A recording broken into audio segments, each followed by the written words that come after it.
Masjidil Haram. Sebelum Adam dan Hawa turun ke bumi, Ka'bah telah diletakkan dan para malaikat telah bertawaf mengelilinginya sambil bertalbiyah. Kemudian badai topan menutupinya pada zaman Nuh alaihi salam. Tatkala yang maha tinggi dan kuasa menghendaki manusia kembali kepada cahaya kebenaran, Dia perintahkan Nabi Ibrahim alaihi salam untuk membawa istri beliau Hajar beserta putra beliau Ismail yang masih menyusuh ke lembah kosong yang kering dari air dan buah-buahan. Di sana keduanya beliau tinggal pulang. Sesampai di jalan beliau berdoa kepada Allah, "Wahai Rabb kami, sesungguhnya aku telah menempatkan sebahagian keturunanku di lembah yang tidak mempunyai tanam-tanaman di dekat rumah Engkau, Baitullah, yang dihormati. ربنا إني أسكنت من ذريتي بواد غير ذي زرع عند بيتك المحرم ربنا ليقيموا الصلاة فاجعل أفئدة من الناس تهوي إليهم وارزقهم من الثمرات لعلهم يشكرون." Ya Rabb, kami yang demikian itu agar mereka mendirikan salat, maka jadikanlah hati sebagian manusia cenderung kepada mereka, dan beri rezekilah mereka dari buah-buahan, mudah-mudahan mereka bersyukur. Sebagai pengabulan doa Nabi Ibrahim, terpancarlah air Zam-Zam, mata air suci untuk Ismail dan ibunya Hajar. Tatkala kabilah-kabilah mengetahui hal ini, mereka segera datang ke tempat air dan kesucian. Adapun Bani Al-Amalik, mereka menetap di atas bukit Qaiqu'an setelah mendapatkan izin dari Hajar alaihissalam. Ketika Ismail alaihissalam menginjak dewasa dan balik, ia dinikahkan dengan Imarah, putri kepala suku Bani Al-Amalik. Di saat kabilah Jurhum datang, tinggallah mereka di celah Al-Wad. Setelah beberapa tahun, Allah mengizinkan nabinya Ibrahim alaihissalam untuk berkunjung ke lembah tersebut di atas. Di sana beliau menanyakan tentang keadaan Ka'bah dan istri beliau. Dikarenakan beliau mendapat istri, anaknya tidak bijak dalam berkata-kata, maka beliau memerintahkannya untuk menyampaikan salam kepada suaminya tatkala pulang, dan memerintahkan agar sang suami merubah pintu gerbangnya. Ismail pun paham akan maksud perkataan ayahnya. Lantas beliau ceraikan wanita tersebut. Tatkala mendengar berita itu, Bani Jurhum segera mengejar kemuliaan pernikahan dengan Nabi Ismail alaihissalam. Dari pasangan inilah akhirnya terlahir kabilah-kabilah Arab yang paling terpandang. Allah menunjukkan kepada Nabi Ibrahim alaihissalam tempat didirikannya Ka'bah dan menentukan sudut-sudutnya. Allah Ta'ala berfirman yang artinya, وَإِذْ بَوَّأْنَا لِإِبْرَاهِيمَ مَكَانَ الْبَيْتِ أَلَّا تُشْرِكْ بِي شَيْئًا وَطَهِّرْ بَيْتِيَ لِلطَّائِفِينَ وَالْقَائِمِينَ وَالرُّكَّعِ السُّجُودِ. Dan ingatlah ketika kami memberikan tempat kepada Ibrahim di tempat Baitullah dengan mengatakan, janganlah kamu menyekutukan sesuatu pun dengan aku, dan sucikanlah rumahku ini bagi orang-orang yang tawaf, orang-orang yang beribadat, serta orang-orang yang ruku' dan sujud. Nabi Ibrahim dan Nabi Ismail alaihimassalam pun segera memperjelas batas-batas Ka'bah, mensucikan tempatnya dan mendirikan bangunan Ka'bah dari sudut Aswad ke rukun Syamali utara, di mana terletak Hajar Aswad sepanjang 32 hasta, dan dari rukun Yamani ke Hajar Aswad sepanjang 20 hasta dengan tinggi 7 hasta. Kemudian keduanya meletakkan Hajar Aswad pada tempatnya dan melakukan tawaf dengan berkeliling 7 putaran. Lantas mereka mulai mengajak manusia ke rumah pusaka ini untuk beribadah kepada Allah dan mensucikan diri dari dosa-dosa dunia. Jatuh hatilah umat manusia ke rumah Allah Baitullah ini dan mereka berlomba-lomba untuk mengunjunginya. Allah Ta'ala berfirman yang artinya, وَأَذِّن فِي النَّاسِ بِالْحَجِّ يَأْتُوكَ رِجَالًا وَعَلَى كُلِّ ضَامِرٍ يَأْتِينَ مِنْ كُلِّ فَجٍّ عَمِيقٍ. Dan berserulah kepada manusia untuk mengerjakan haji. Niscaya mereka akan datang kepadamu dengan berjalan kaki dan mengendarai unta yang kurus yang datang dari segenap penjuru yang jauh. Kemudian Nabi Ismail alaihissalam terus mengurusi Baitullah hingga beliau meninggal.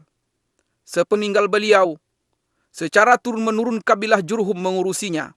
sampai banjir bandang menjebol bendungan Ma'arif di negeri Sabak pada abad ketiga Masehi, sehingga menghancurkannya dan memaksa kabilah Asad dan Khuza'ah untuk hijrah ke arah utara. Khuza'ah menetap di Mekah setelah mengalahkan Bani Jurhum dan mengusir mereka darinya. Lantas Amr bin Luhai merubah agama Allah yang lurus dan menggantikannya dengan penyembahan patung dan berhala, serta mewajibkan orang-orang yang haji berkorban untuknya. Jadilah tawaf di Baitullah sekedar muka dan tasdiyah, yaitu tepuk tangan dan siulan. Keadaan ini terus berjalan sampai kedatangan Qusay bin Kilab bin Murrah, yang termasuk keturunan Nabi Ismail alaihissalam pada pertengahan abad ke-5 Masehi. Maka kepemimpinan dan pengurusan Mekah pun diserahkan kepadanya. Dengan inilah berawal era Quraisy dan tersebarlah marga-marga Quraisy di penjuru kota Mekah. Rumah-rumah dari tanah liat dan batu menggantikan rumah-rumah dari bulu-buluan. Qusay membuat batasan seluas lingkaran tawaf yang kita kenal sekarang, mendirikan Darun Nadwa dan mengizinkan orang-orang untuk mendirikan bangunan di sekelilingnya. Memberi minuman jamaah haji adalah suatu derajat tinggi dan kemuliaan yang pada saat yang sama merupakan sebuah pekerjaan yang berat dan memakan biaya. Karena sulitnya air di tanah Mekah dan karena Zam-Zam belum lagi ditemukan setelah ditutup oleh Jurhum. Seiring dengan semakin banyaknya jemaah haji dan semakin bergairahnya roda perekonomian, masalah kurangnya air menjadi perhatian utama setiap orang yang memerintah Mekah setelah Qusay. Abdul Muttalib berpikir tentang sumur Zam-Zam yang banyak diriwayatkan dalam berbagai berita. Ia terus berusaha mencari tempatnya sampai ia melihat dalam mimpinya orang yang memanggil, menunjukkan tempatnya dan memerintahkan penggaliannya. Maka Allah tunjukkan posisi sumur. Dan bersamaan dengan hal ini banyak kafilah haji dan dagang yang bersegera mendatanginya, sehingga Mekah pun menjadi Ummul Qura, artinya induk desa-desa, dan pusat perdagangan yang tak tertandingi. Mekah menjadi titik temu jalur perdagangan antara Yaman dan Habsyah, Ethiopia dan sekitarnya di sebelah selatan, Persia dan Romawi di sebelah utara, India di sebelah timur, Mesir dan Afrika di sebelah barat. Mekah seolah-olah bersiap diri untuk menyambut Nabi yang paling mulia dan misi terakhir para Nabi.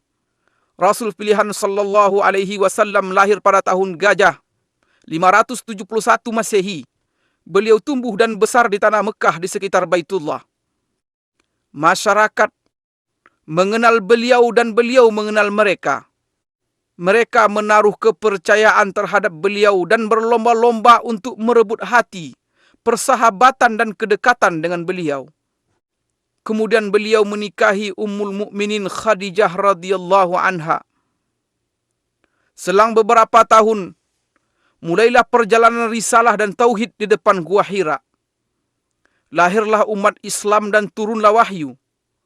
Dengan nama Allah yang Maha Pengasih lagi Maha Penyayang.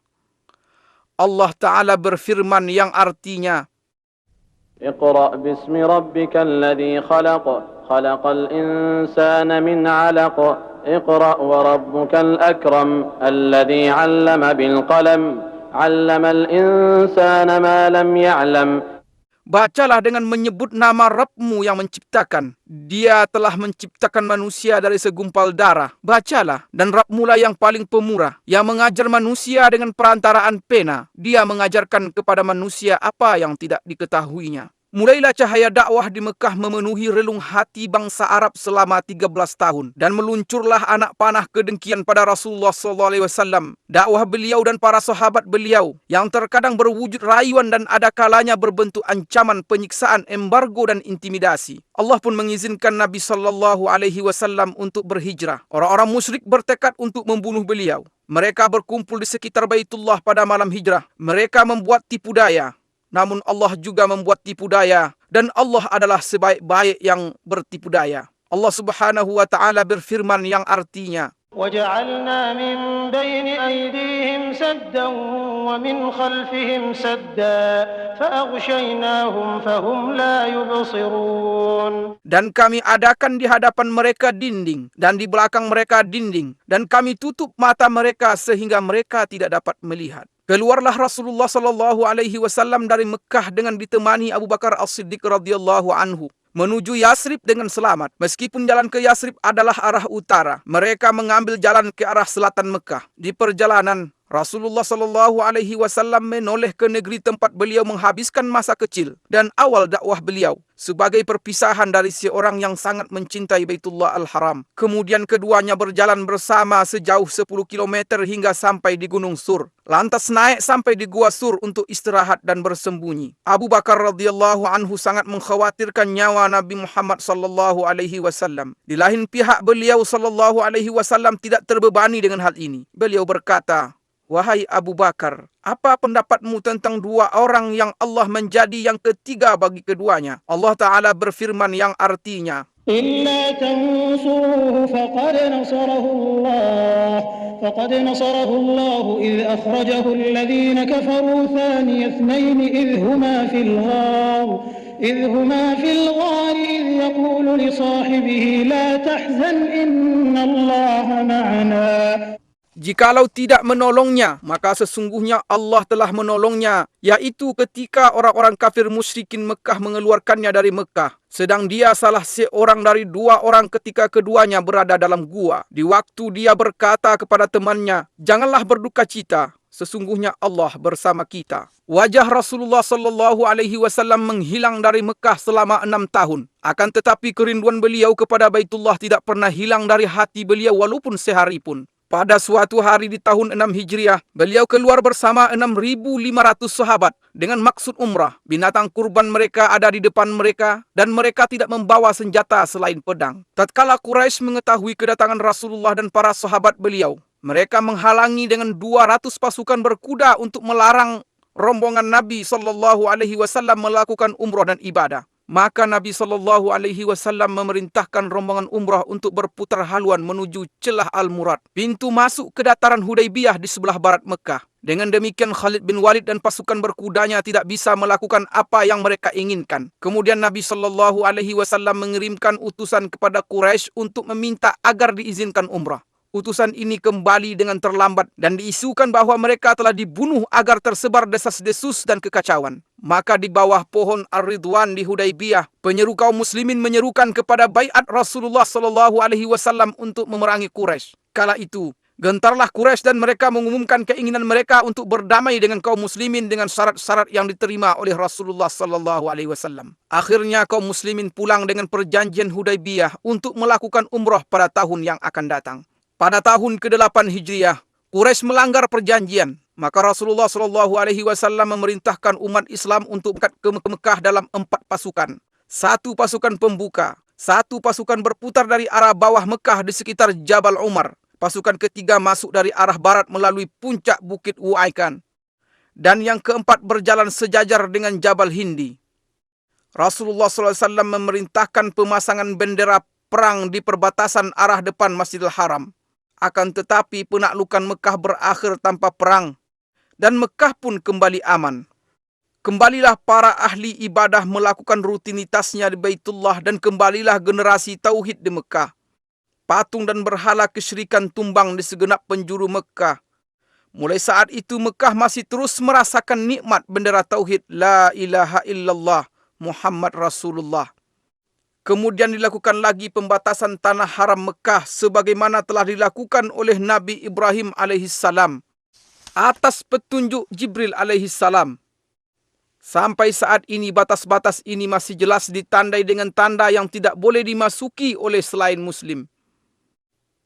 Batas-batas ini adalah 1 Tan'im yang terletak 6 km dari utara Mekah. Kedua, Wadi Nakhlah yang terletak di sebelah timur laut Mekah sejauh 14 km. Ketiga, Adha, letaknya 12 km dari arah selatan Mekah. Keempat, Sumaisi yang merupakan batas tanah haram di sebelah barat dan terpisah dari Mekah sejauh 15 km. Di dalam Al-Quranul Karim, Mekah Al-Mukarramah disebut di beberapa ayat dengan nama yang berbeda-beda. Di antara nama-nama ini adalah 1. Al-Baladul Haram, artinya tanah haram. Allah Subhanahu wa Ta'ala berfirman yang artinya, "Aku hanya diperintahkan untuk menyembah Rabb negeri ini, yang telah menjadikannya haram dan kepunyaannya lah segala sesuatu." Kedua, Ummul Qura, artinya induk desa-desa. Allah Subhanahu wa taala berfirman yang artinya, dan ini Al-Quran adalah kitab yang telah kami turunkan yang diberkahi, membenarkan kitab-kitab yang diturunkan sebelumnya, dan agar kamu memberi peringatan kepada penduduk Ummul Qura. Yang ketiga, Al-Baladul Amin, artinya kota yang aman. Allah Subhanahu wa taala berfirman yang artinya, demi buah tin dan buah zaitun, dan demi bukit Sinai, dan demi bukit Sinai, dan demi kota Mekah ini yang aman. Yang keempat, Ma'ad, artinya tempat kembali. Allah Subhanahu wa taala berfirman yang artinya, sesungguhnya yang mewajibkan atasmu melaksanakan hukum-hukum Al-Quran benar-benar akan mengembalikan kamu ke tempat kembali. Yang kelima, Mekah. Allah Subhanahu wa taala berfirman yang artinya, dan dialah yang menahan tangan mereka dari membinasakan kamu dan menahan tangan kamu dari membinasakan mereka di tengah kota Mekah. Yang keenam, Bakkah. Allah Subhanahu wa taala berfirman yang artinya, sesungguhnya rumah yang mula-mula dibangun untuk tempat beribadah manusia ialah Baitullah yang di Bakkah, yang diberkahi dan menjadi petunjuk bagi semua manusia. Mekah pada awal era Saudi adalah percontohan untuk seni penataan kota di mana gang-gangnya yang sempit bertemu di Masjidil Haram yang merupakan jantung dan ruhnya. Orang yang memperhatikan bisa dengan mudah menemukan pengaruh faktor cuaca terhadap penampilan Mekah Al-Mukarramah dan bentuknya yang sesuai dengan bentuk lembah serta lereng gunung yang berdiri di atasnya, yang merupakan perpanjangan dari lembah Ibrahim, Tua, Fatah, dan bagian atas dari Wadi Muhassir. Kemudian, hubungan langsung antara cuaca dan arsitektur bangunan di Mekah tampak dengan jelas. Udara Mekah panas dan kering di sebagian besar musim.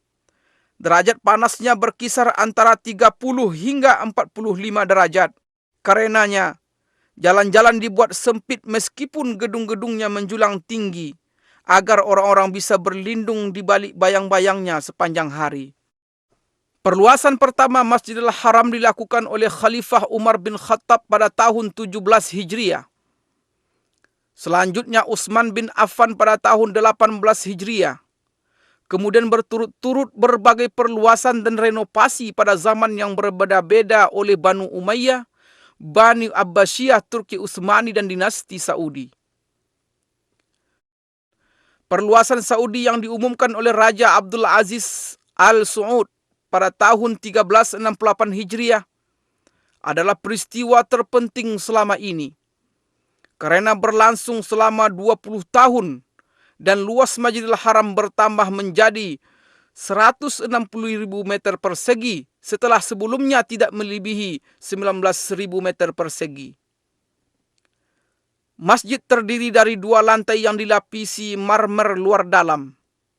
Semua bagian perluasan Turki Utsmani yang lama direnovasi dan disatukan dengan perluasan yang baru. Lingkaran tawaf diperluas sebesar 300% dari luasnya yang lama dan dilapisi dengan marmer putih yang tidak menyerap panas.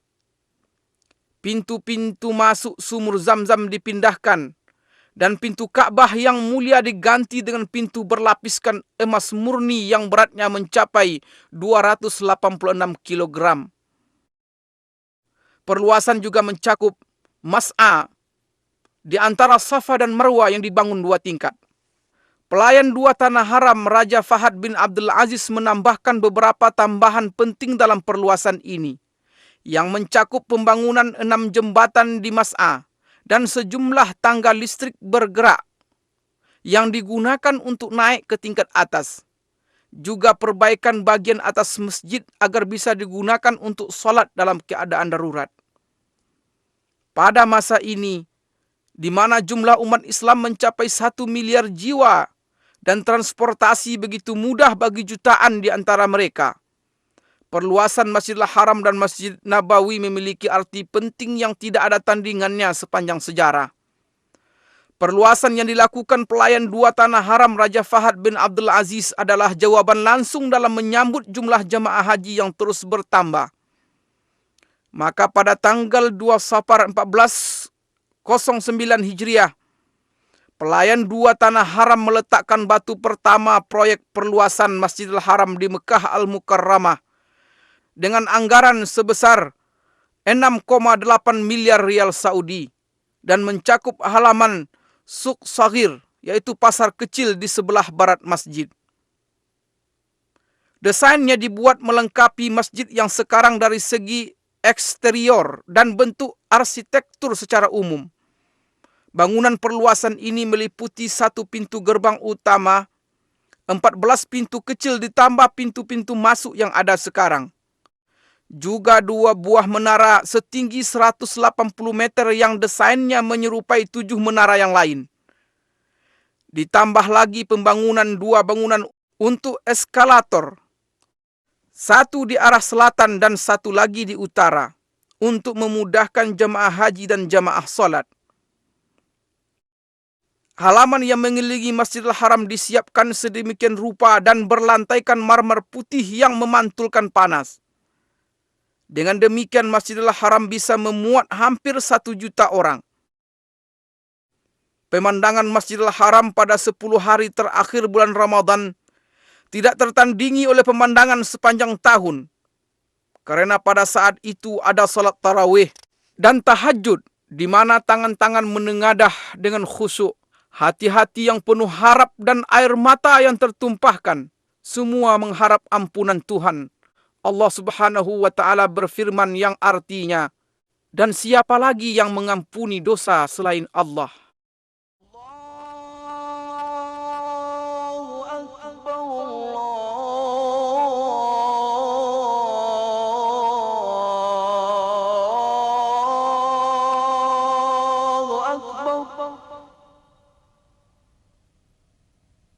أشهد أن لا إله إلا الله.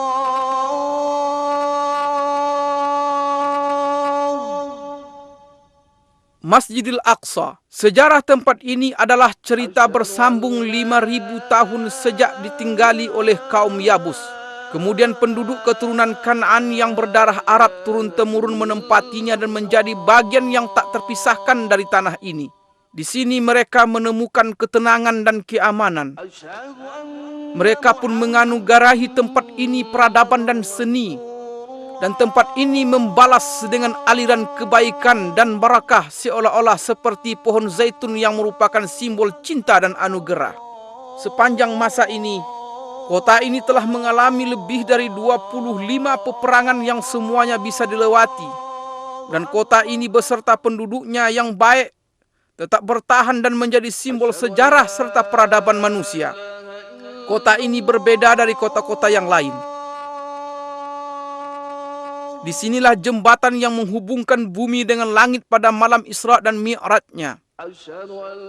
Disinilah sungai yang mengalir dari kesucian dan cahaya terang di hati para pencinta yang menjatuhkan bayangannya di atas bebatuan, tempat tinggal dan nama-nama.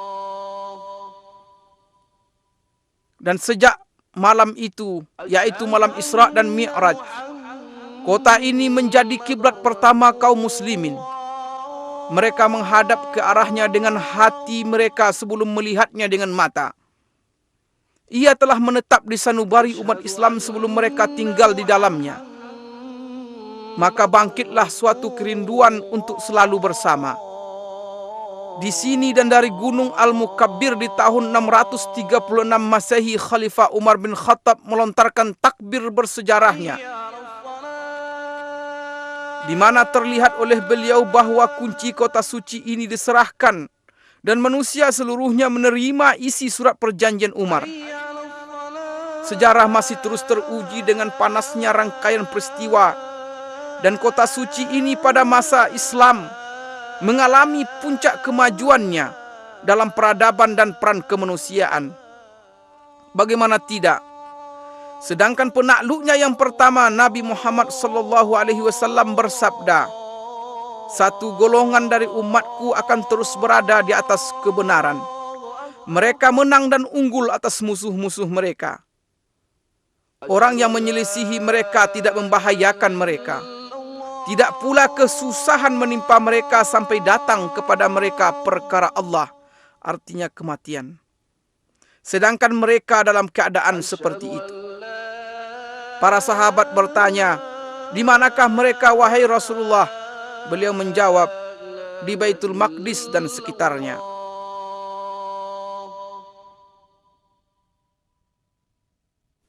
Al-Aqsa atau Tanah Kudus yang mulia, luasnya mencapai 146 dan ini mencakup semua bagian yang terletak di dalam pagar Masjidil Aqsa yang diberkahi. Di dalamnya terdapat banyak jalanan dan tenda-tenda yang didirikan oleh para raja dan gubernur, serta banyak jalan air, dan yang paling terkenal jalan air Qaitbay, serta lebih dari 25 sumur air tawar. Ini adalah Masjidil Aqsa yang dirancang oleh Khalifah Umar bin Khattab. Adapun dengan bentuknya yang sekarang, Masjidil Aqsa dibangun oleh Khalifah Abdul Malik bin Marwan dan diselesaikan oleh putranya Khalifah Al-Walid bin Abdul Malik pada tahun 705 Masehi. Dahulu, Masjidil Aqsa diterangi dengan 1.700 lampu. Orang-orang yang tak bisa mengunjunginya mengirimkan minyak untuk menghidupkan lampu-lampu ini.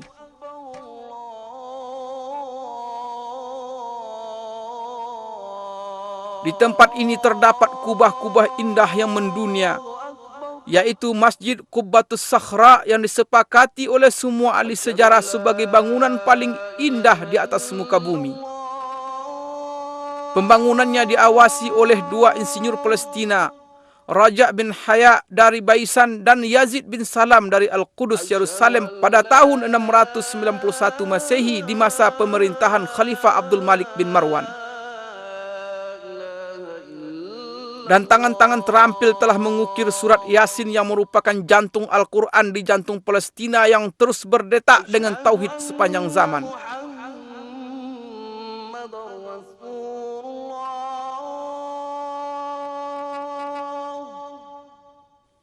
Masjidil Aqsa memiliki 10 pintu. Dan kota Al-Qudus yang sekarang disebut dengan Al-Baldah Al-Qadimah, artinya kota lama, memiliki 7 pintu. Ini di luar beberapa pintu masjid dan pintu kota yang ditutup. Pagar kota Al-Qudus yang bersejarah telah dicoba diruntuhkan lebih dari 17 kali, namun selalu bisa segera tegak kembali. Renovasi terakhir dilakukan pada masa Sultan Sulaiman Al-Qanuni di tahun 1536 Masehi. Al-Qudus dikelilingi oleh 4 menara tinggi dan 34 menara biasa. Di sini, di setiap jengkal dan pojok terdapat barakah, ketinggian dan keindahan menara-menara yang ramah dengan panggilan langit. Kubah-kubah yang tersohor di jalan-jalan ketinggian. Mihrab-mihrab yang salat di dalamnya tidak menunjukkan selain kesucian. Dan tempat-tempat duduk yang mengingatkan kepada orang-orang berbudi. Pada tanggal 30 Juli 1980 Masehi, Perdana Menteri Israel dengan kesepakatan partainya mengeluarkan keputusan menjadikan Al-Qudus sebagai ibu kota Israel untuk selamanya. سندافع عن المدينة الثالثة في الإسلام بكل ما تستطيع ولن تبخل عليها بدم. Kita akan pertahankan kota ketiga Islam ini dengan segala kemampuan dan tidak akan keberatan untuk menumpahkan darah karenanya. Di saat umat Islam kehilangan ingatan, saat itulah Al-Qudus akan hilang. Dahulu selama 100 tahun Masjidil Aqsa dirubah menjadi perkantoran. Masjid Qubbatus Sakhra dirubah menjadi gereja. Musalla Al-Marwani menjadi kandang kuda. Suara azan tak terdengar lagi. Hingga Allah berkehendak menyiapkan orang yang mengeluarkan kota yang berharga ini dari kotoran, kelaliman dan penjajahan. Datanglah Salahuddin Al-Ayyubi memasuki Al-Qudus setelah perang Hittin pada tahun 1187 Masehi. Dengan mengangkat bendera Tauhid untuk bersujud dan bersujud bersamanya pasukan penakluk yang berjaya mengalahkan berbagai rintangan yang telah menghalangi junjungan kita Nabi Muhammad SAW dan kejayaan beliau.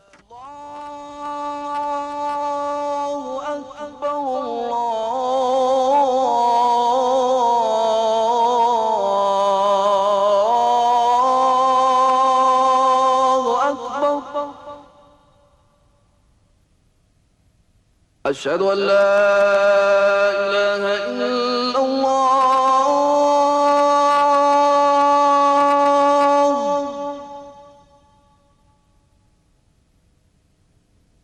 أشهد أن لا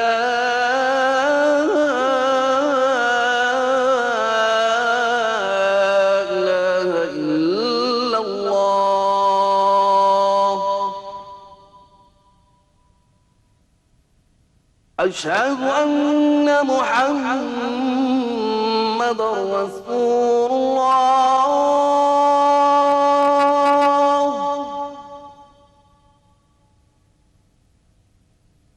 أشهد أن محمد رسول الله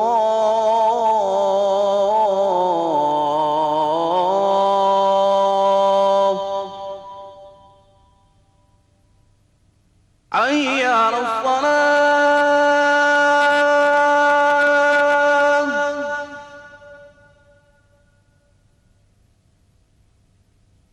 حي على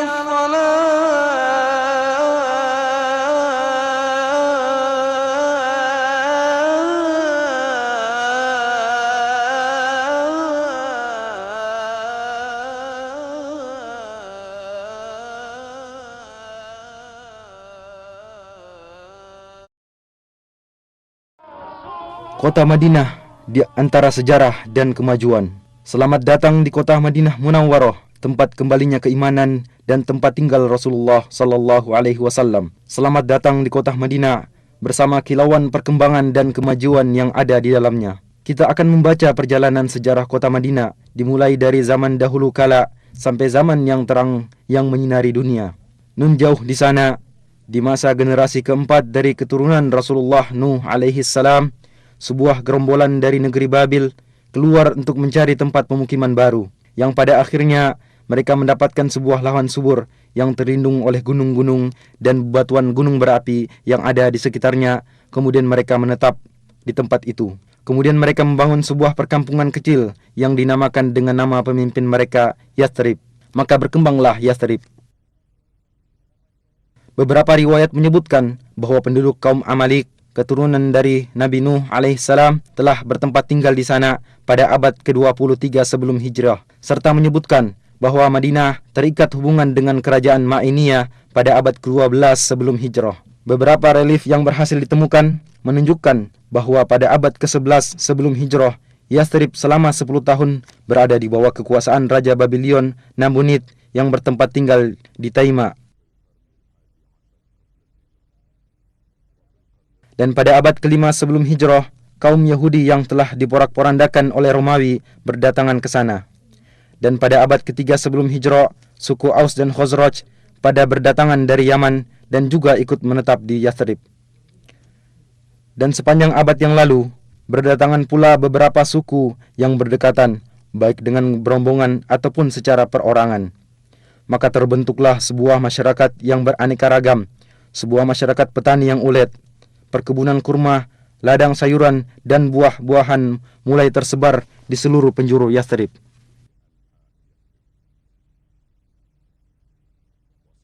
Sehingga kafilah-kafilah dagang yang berpindah-pindah antara negeri Syam dan Yaman singgah di sana untuk membekali diri dengan airnya yang jernih dan kurmanya yang istimewa, serta untuk melakukan tukar-menukar barang dagangan dengan penduduknya. Dan pada tahun 120 sebelum hijrah terjadi sebuah peperangan antara suku Aus dan Khazraj yang semua itu tidak lepas dari muslihat dan tipu daya kaum Yahudi.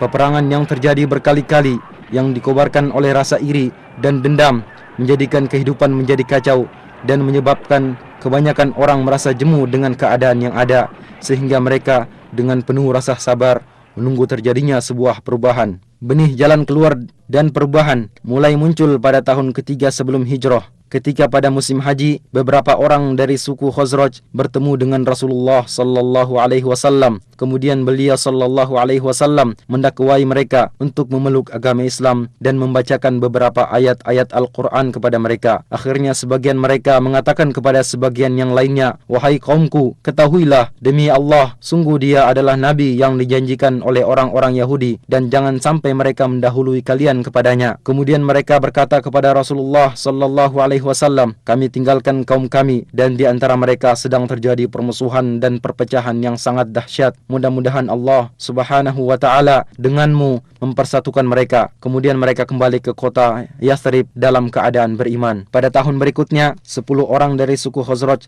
dan 2 orang dari suku Aus berjumpa dengan Rasulullah sallallahu alaihi wasallam. Kemudian mereka menyatakan keislaman dan membaiat Rasulullah baiat Aqabah pertama. Rasulullah sallallahu alaihi wasallam mengutus Mus'ab ibnu Umair bersama mereka untuk mendakwai penduduk Yathrib, baik di rumah-rumah mereka atau di perkebunan untuk memeluk agama Islam. Dan akhirnya berkat usahanya sebagian mereka mendapatkan hidayah, di antaranya sebagian pemimpin suku Aus dan Khazraj. Pada musim haji berikutnya 70 orang berangkat menemui Rasulullah sallallahu alaihi wasallam untuk membaiat beliau pada baiat Aqabah kedua. Mereka mengajak Rasulullah sallallahu alaihi wasallam dan para sahabatnya untuk berhijrah dari Mekkah ke Madinah untuk bersama-sama membangun masyarakat Islam pertama.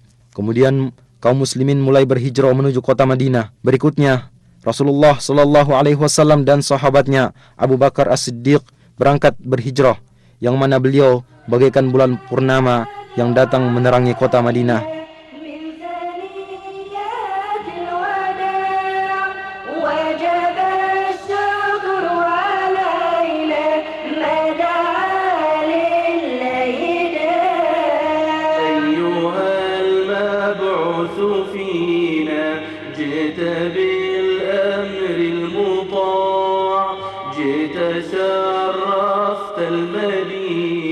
Dan mulailah perubahan besar dalam sejarah.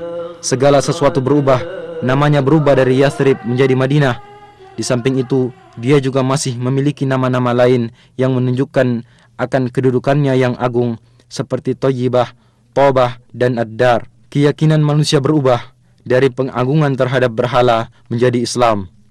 Masjid Nabawi menjadi pusat bimbingan dan pemerintahan.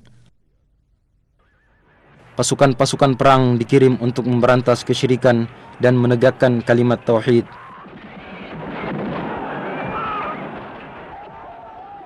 Pada tahun kedua Hijriah, di tempat sejauh 160 km dari kota Madinah, terjadi perang Badar.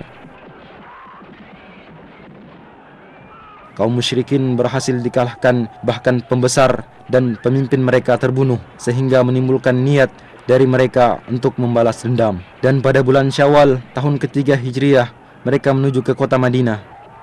Kedua belah pihak bertempur di bawah gunung Uhud. Kaum muslimin berperang dengan gagah berani.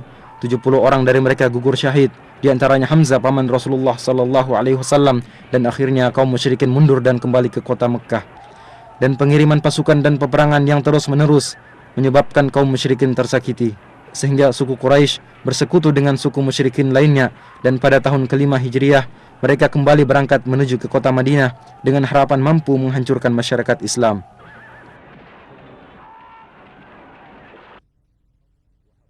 Kaum muslimin menggali parit dan membentengi kota Madinah. Akhirnya kaum musyrikin mengepung mereka dari belakang parit dan mereka berusaha berkali-kali untuk menerjang. Akan tetapi kaum muslimin berhasil memukul mundur mereka. Mereka dihinakan oleh Allah Subhanahu wa ta'ala, dan Allah mengirimkan angin topan yang menyambar-nyambar. Akhirnya mereka mundur dan kembali dengan kekalahan.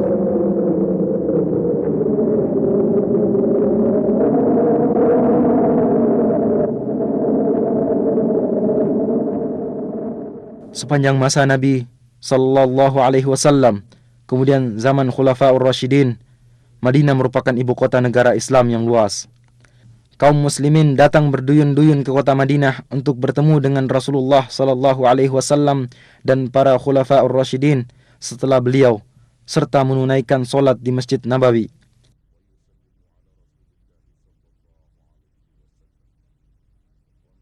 Bersamaan dengan bertambahnya masyarakat Islam, maka dirasakan perlunya perluasan Masjid Nabawi.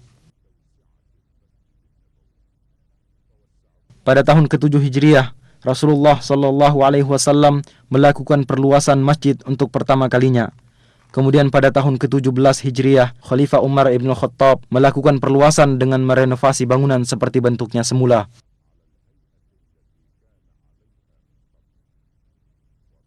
Pada tahun 30 Hijriah, Khalifah Uthman ibn Affan merenovasi bangunan dengan menggunakan batu berukir dan memperluas areal masjid. Dan di Masjid Nabawi diatur pasukan-pasukan untuk berdakwah dan membuka wilayah. Maka agama Allah menyebar di segenap penjuru Jazirah Arab dan di Syam, Irak, Mesir, serta bagian utara benua Afrika.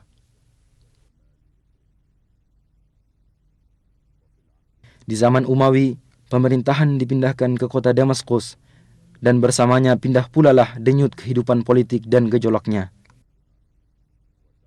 Madinah telah menjadi sebuah wilayah pemerintahan yang tenang. Ladang dan perkebunan semakin banyak, sampai-sampai terlihat di sekitar Wadi Aqiq tiada lagi tempat untuk bangunan. Keadaan terus berjalan seperti ini sampai pertengahan dinasti Abbasiyah, di mana pada permulaannya muncul Imam Malik ibnu Anas rahimahullah.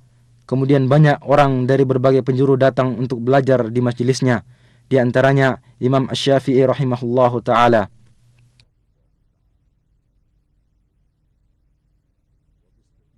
Dengan pengecualian fitnah dan gejolak yang terjadi pada abad pertama dan kedua, Madinah adalah sebuah kota yang tentram dan penuh dengan nuansa ilmu. Kaum muslimin berbondong-bondong datang ke kota Madinah untuk menunaikan solat di Masjid Nabawi.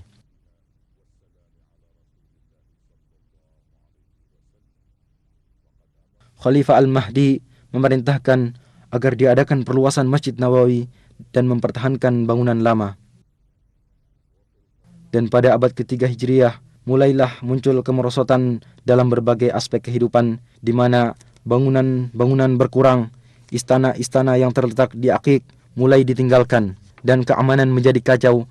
Sering terjadi perampasan terhadap kafilah-kafilah dagang. Kota Madinah menyusut hingga terbatas dalam pagar kota yang dibangun pertama kali pada tahun 263 Hijriah.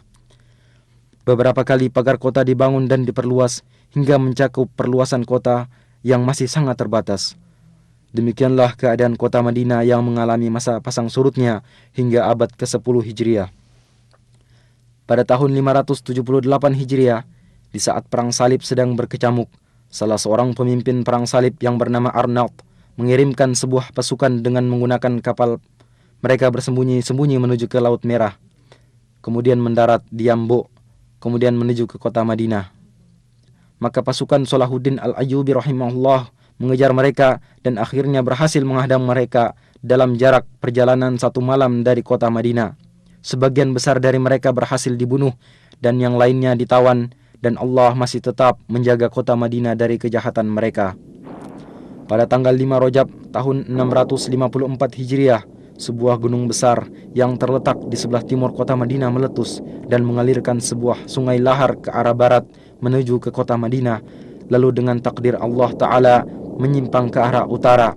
Gunung tersebut terus memuntahkan laharnya sekitar 3 bulan lamanya. Pada tahun 886 Hijriah, kobaran api yang disebabkan oleh sambaran petir melahap bangunan Masjid Nabawi dan menghancurkan sebagian besar dari bangunan masjid, akan tetapi kamar Nabi selamat dari lalapan api. Kemudian atas dana dari Sultan Qutbai, bangunan Masjid Nabawi dikembalikan lagi. Sebagaimana juga dibangun beberapa sekolahan dan tempat-tempat belajar mengaji yang mengumpulkan ulama, para penuntut ilmu, dan orang-orang yang tinggal berdekatan. Pada abad ke-10 Hijriah, kota Madinah mulai dikuasai oleh dinasti Utsmani yang berlangsung selama 4 abad.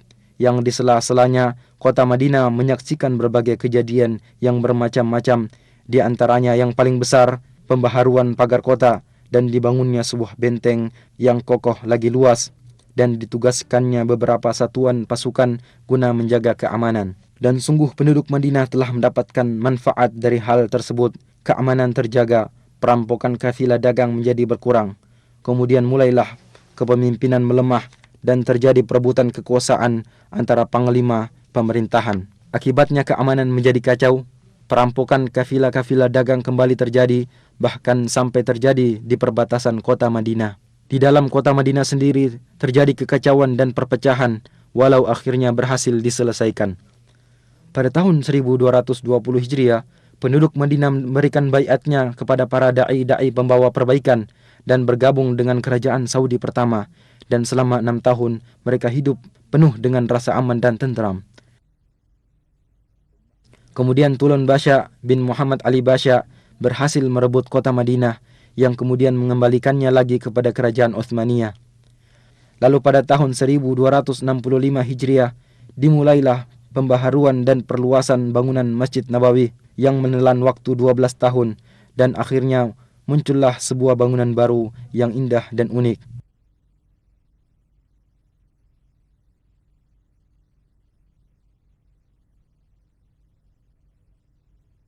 Pada tahun 1318 Hijriah, kota Madinah dihubungkan dengan kota Istanbul melalui sebuah stasiun radio yang besar dan kuat, serta mampu berhubungan dengan stasiun-stasiun radio lainnya.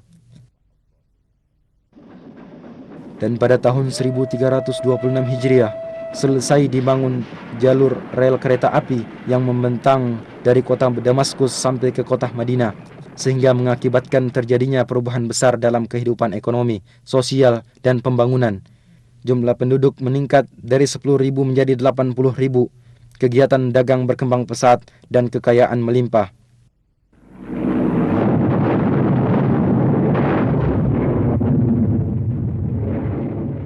Akan tetapi pada tahun 1334 Hijriah, mulailah saat-saat yang berat dan keras dari perjalanan kota Madinah Munawwarah, dikarenakan mulainya Perang Dunia Pertama. Pemimpin pasukan Utsmaniyah Fakhri Basha mengerahkan pasukan dalam jumlah besar di dalam kota Madinah dan di sekitarnya, serta membangun benteng-benteng di sekelilingnya. Pasukan Asy-Syarif Hussein beserta sekutunya mengadakan perlawanan guna menguasai kota Madinah dan membujuk penduduk Madinah untuk keluar dari Madinah, dan sebagian besar dari yang tersisa dipaksa untuk berhijrah, sehingga rumah-rumah dan perkampungan menjadi kosong dari penghuninya.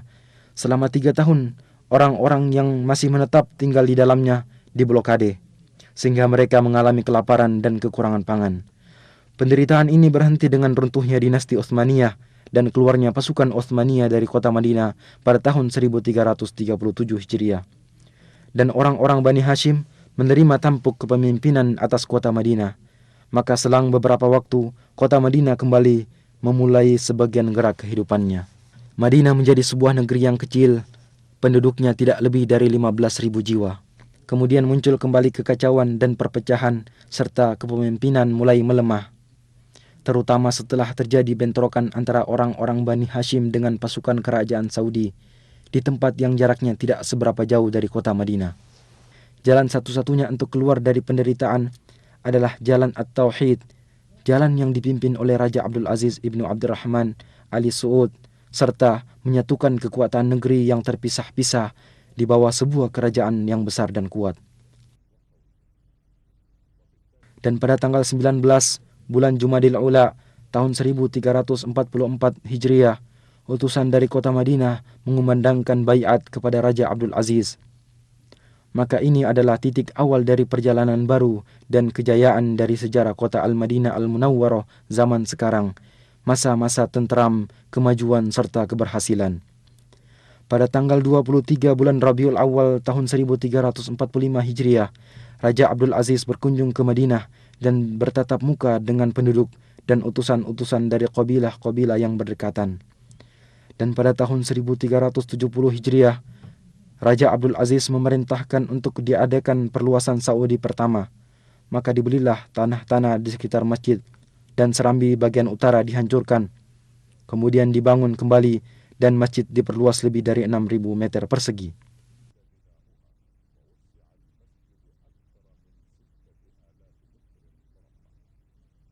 Maka tampillah sebuah bangunan baru lagi indah yang serambinya menampung ribuan jamaah solat.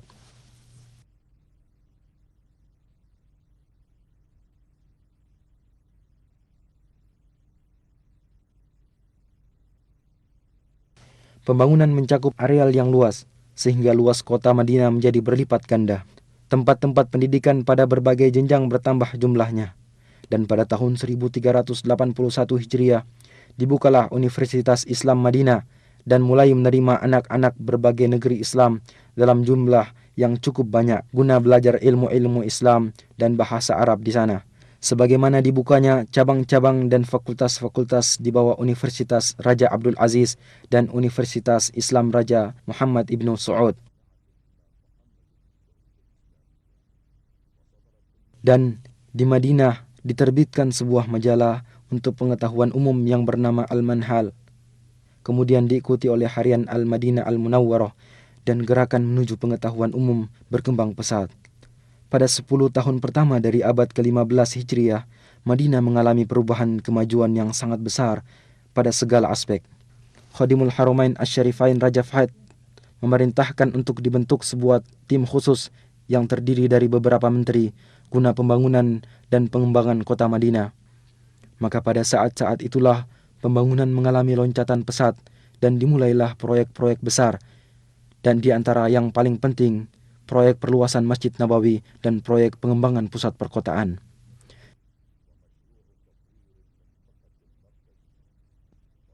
Dan pada tanggal 15 bulan Safar tahun 1405 Hijriah, Khadimul Haramain Asy-Syarifain meletakkan batu pertama untuk proyek tersebut, maka dimulailah pekerjaan pembangunan besar ini. Satu daerah pemukiman penduduk yang berada di sekitar masjid dibebaskan dan para pemilik gedung-gedung diberikan uang ganti rugi dengan penuh, bangunan-bangunannya dimusnahkan. Lalu mulailah penggalian pondasi yang dalam dan pemancangan tiang-tiang besar, yang akhirnya sedikit demi sedikit pembangunan masjid ini dapat diselesaikan. Selama 9 tahun, pekerjaan berjalan siang dan malam, tanpa harus mengganggu pelaksanaan ibadah solat di Masjid Nabawi tersebut. Dan bimbingan serta pengawasan dari Pangeran Abdul Majid Ibnu Abdul Aziz, Gubernur Madinah, memiliki peranan besar dalam pelaksanaan proyek ini secara mendetail. Akhirnya pembangunan selesai dan diresmikan oleh Khadimul Haramain Raja Fahad Ibnu Abdul Aziz pada tahun 1414 Hijriah. Bentuk pembangunan baru ini adalah dengan memperluas bangunan lama sebesar 73.000 meter persegi. Adapun atapnya dirancang sedemikian rupa agar serambi dan ruangannya mampu menampung ribuan jamaah solat.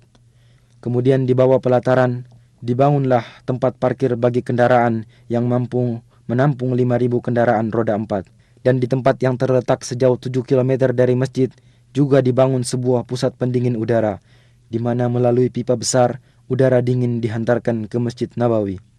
Sungguh Masjid Nabawi telah menjadi sebuah bangunan yang istimewa, di mana di dalamnya para peziarah akan menikmati saat-saat beribadah yang tenang dan menyenangkan.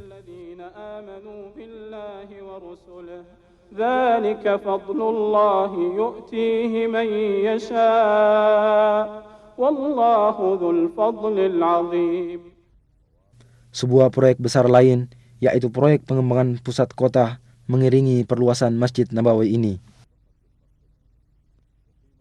Proyek ini dirancang dengan cermat dan terpadu, dan luasnya mencakup 2,5 juta meter persegi, separuhnya untuk bangunan dan separuh lainnya untuk pertamanan, jalan, trotoar, kuburan baki, dan tempat-tempat pelayanan. Dan dengan cepat telah bermunculan pula komplek-komplek besar untuk perumahan dan pertokoan yang masing-masing bangunan terdiri dari ratusan apartemen dan kamar penginapan serta ratusan pertokoan yang dibangun dengan desain terbaru. Demikianlah seakan-akan sebuah kota yang dibangun dengan rancangan arsitek dan peralatan modern mengitari Masjid Nabawi. Setiap orang akan merasakan kehidupan yang menyenangkan dan pelayanan yang lengkap.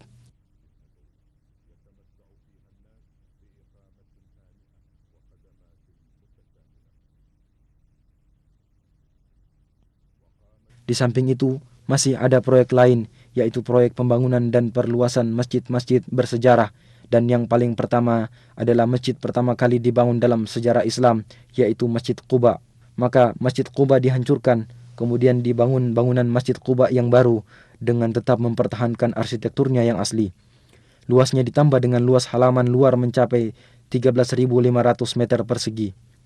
Daerah sekitarnya diatur sedemikian rupa sehingga dalam bentuknya yang baru, Masjid Quba menampakkan ciri khasnya tersendiri.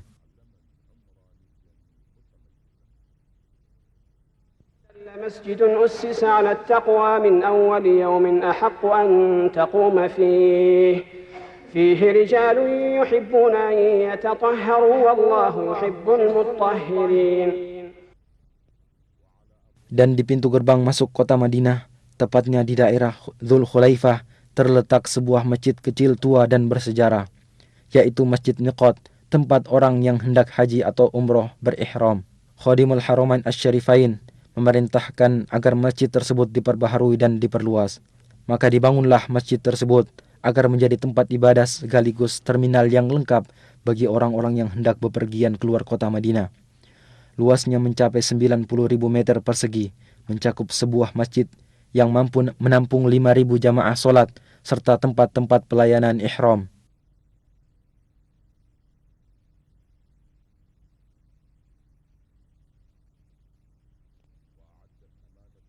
Dinas Tata Kota Madinah membuat perencanaan kota yang membagi kota atas 3 lapis lingkaran. Pada setiap perkampungan dibangun taman-taman agar Madinah tetap subur dan hijau. Keanggunan model yang melengkapi keagungan isi akan semakin menampakkan norma-norma keimanan yang diemban oleh kota ini sepanjang sejarah. Sementara itu, orang yang bertempat tinggal di dalamnya atau berziarah ke sana akan mendapatkan manisnya iman, tempat tinggal yang tenteram, serta ketenangan jiwa. Dan di antara tanda-tanda kemajuan yang menunjukkan akan ciri khas kepribadian sejarah serta norma-norma keimanan Madinah Munawwarah, percetakan kitab suci Al-Quran, markaz ilmu, dan percetakan terbesar di dunia yang dikhususkan untuk pelayanan Al-Quranul Karim. Tergabung di dalam percetakan ini sejumlah ulama, cendekiawan, dan ahli qiraat, yaitu ahli baca Al-Quran yang bertugas mengoreksi penulisan kitab Allah, Al-Quranul Karim. Sementara itu, percetakan dilengkapi dengan alat-alat cetak termodern dan bertugas mencetak kitab suci Al-Quran beserta terjemahannya dalam berbagai bahasa umat Islam. Percetakan juga menyiapkan studio khusus untuk rekaman serta kaset dan piringan hitam untuk merekam bacaan Al-Quran. Percetakan ini sampai sekarang telah mempersembahkan lebih dari 130 juta mushaf Al-Quran beserta terjemahannya dalam berbagai ukuran. Sebagaimana telah mempersembahkan berjuta-juta kaset rekaman bacaan Al-Quran yang berbeda-beda serta membagikannya ke segala penjuru dunia dalam rangka mengemban misi pertama Islam yang dibawa oleh Al-Madinah Al-Munawwarah pada zaman Nabi, serta agar mengingatkan kita akan tugas agung yang diemban oleh sahabat di zaman Abu Bakar As-Siddiq, kemudian Uthman ibn Affan radhiyallahu anhuma, yaitu pengumpulan Al-Quran Karim serta penyatuan naskah dan penulisannya serta membagikannya kepada masyarakat Islam waktu itu.